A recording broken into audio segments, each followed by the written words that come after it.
Sakyamuni Buddha himself was a master of praise and encouragement. Whenever he addressed others, he always used phrases like good men and good women.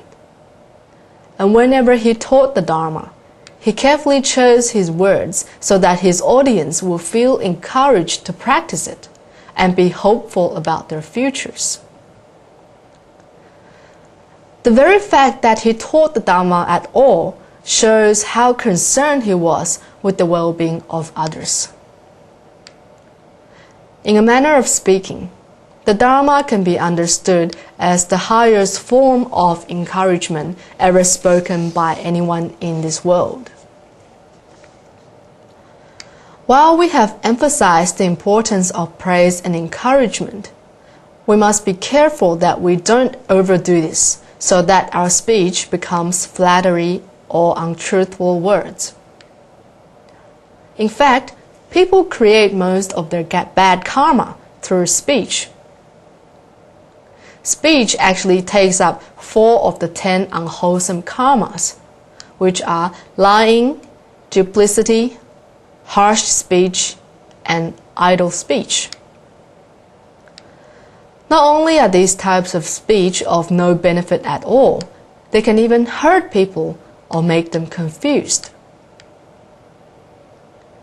Instead, speech should be used to give people hope, show your care for them, and to bring people closer. We must remember that our choice of words, our tone of voice, even our selection of subject matter can have profound influence on others. Speech is like a handle that we use to take hold of all areas of our lives. Just as the Buddha, our teacher, was a master of praise and encouragement. He is the best example of how we should conduct ourselves through words. If you are unsure of how you should speak, just imagine what the Buddha would say if he was in your position. The reason that Sakyamuni Buddha became a Buddha before Maitreya Buddha was that while he was still a Bodhisattva, he expended more effort and energy in praising all the Buddhas in this universe. He actually recited the following verse for 7 whole days and 7 nights. Above heaven, below heaven, there is nothing and no one like the Buddha. In all worlds, in all the 10 directions, there is nothing which compares to him. Nothing I have ever seen anywhere can ever compare to him. This verse gave him the practice or the habit of good speech, which eventually allowed him to reach enlightenment before Maitreya Buddha. The third way to bring harmony is beneficial deeds.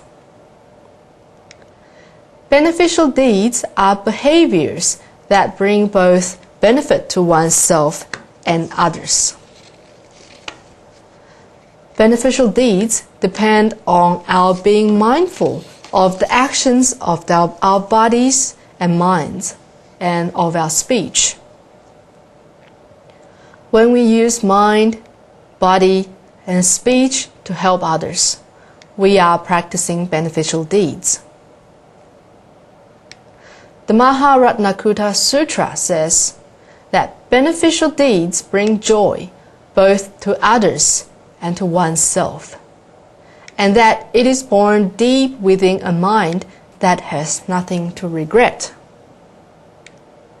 The sutra says that beneficial deeds help both oneself and others, and that it is based on a profound understanding of the essential equality amongst all sentient beings.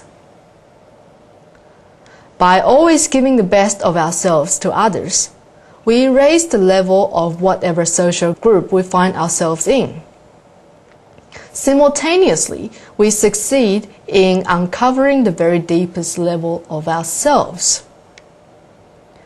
When we give to others, we awaken the greatest source of wisdom in the universe. An example of beneficial deeds is to help those who are in trouble. Another is the working creed for members of Guang Shan, which says, offer others faith, offer others joy, offer others convenience, and offer others hope. Venerable Master Xing Yun has taught us the importance of bringing others faith, joy, convenience, and hope when we work together or associate with each other. This is the very best way for us to develop positive relationships with other people. Now, the fourth way is fellowship, which includes anything that brings us closer to others and helps us understand their joys and sorrows. By achieving close fellowship with members of the society we live in, we improve our chances of influencing others for the better. We cannot lead others to the Dharma if we are ignorant of their needs, their fears, and their joy. In other words, we put ourselves in other people's shoes, and from their perspective, we understand their needs and problems. For example, the way to educate your children is not by yelling at them all day or keep saying how stupid they are. Otherwise, they would really think they are useless and stupid. Quite the opposite. We should try to be their friends. Listen to them, talk to them, get to know what they're thinking about, and show your interest in what is happening at school or with their friends. By opening up your hearts to each other and have trust in each other, you will be practicing fellowship. Sakyamuni Buddha threaded a needle for his disciple Aniruddha, who was blind from yielding his sleeping times to spiritual cultivation. One is a teacher who was respected by all, and the other was a blind bhikkhu. But the kindness and respect they have offered each other demonstrates a healthy relationship which all of us would want to pursue. Examples is better than words. The Buddha demonstrated a perfect example in attending to sentient beings' needs. Helen Keller was blind and deaf, and although her early years of instruction often caused her to cry, by the time she was an adult, she had developed her abilities so much, she became a great teacher.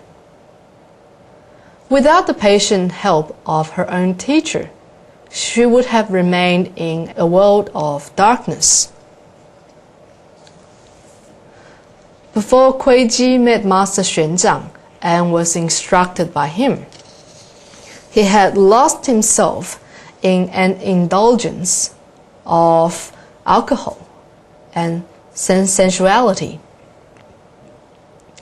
After Master Xuanzang helped him by first granting Kuei-ji's 3 wishes before he became a monk. However, he became one of the greatest masters of Chinese Buddhism. Another way to explain it is to adapt ourselves to the other person and help them in the way that is suitable or acceptable to them. There are all kinds of people in this world. The Buddha taught 84,000 dharmas because he wanted to include every manner of sentient being in his teachings. Buddhism has something for everyone.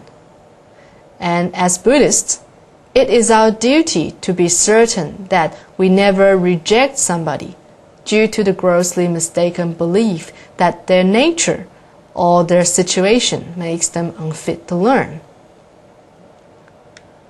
When we find ourselves talking with a soldier, we should try to understand his world and speak about matters he might enjoy. If we are talking to a teacher, we should try to think like a teacher. If we are speaking with a mother, we should recognize that she has very special concerns which are deeply important to her. When we find ourselves among children, we should relax and let them guide us in play. The skillful means or expedient methods of the Bodhisattvas is a perfect example of adapting oneself to others. Guang Bodhisattva appears in the form that a being is meant to be liberated in and helps that being. The Maharatnakuta Sutra says that fellowship is that quality within us that leads us to use our wisdom and compassion to bring others to the Dharma. When we begin to understand the importance of sharing the Dharma with others, and when we begin to act on this understanding, we can be sure that we are acting out of the deeper sources of fellowship.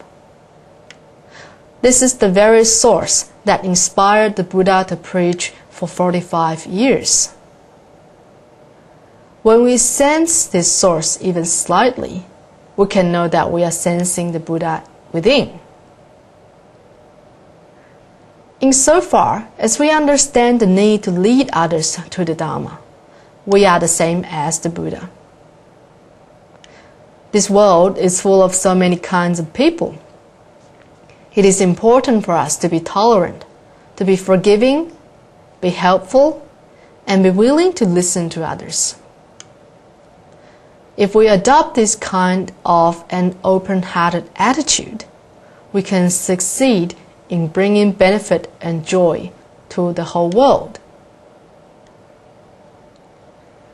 In conclusion, the 4 ways to bring harmony are ways to help us connect with each other, to communicate with each other, and to develop positive friendships. To put it simply, generosity is sure to bring happiness to others in many ways. Generosity can be expressed in ways of praising others, showing a smile, giving money or things to those who are in need. Any kind of the above are sure to bring happiness and joy into this world. Because you're giving something to someone, be it happiness, joy, or convenience, you are only benefiting them.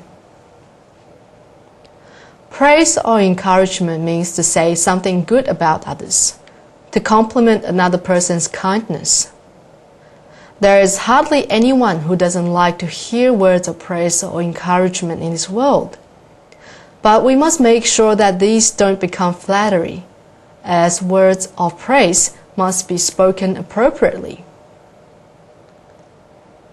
Beneficial deeds includes helping another person in accomplishing their tasks or goals, be it schoolwork, a job, or anything that people need help with. Just as long as we have the ability, we must endeavor to help them the best way we can. For example, if someone gets fired, help him find a job. Or when someone is in trouble, help him solve the problem. There is actually a misunderstanding between him and another person. And then should this situation happen, then I can step in and sort out this misunderstanding.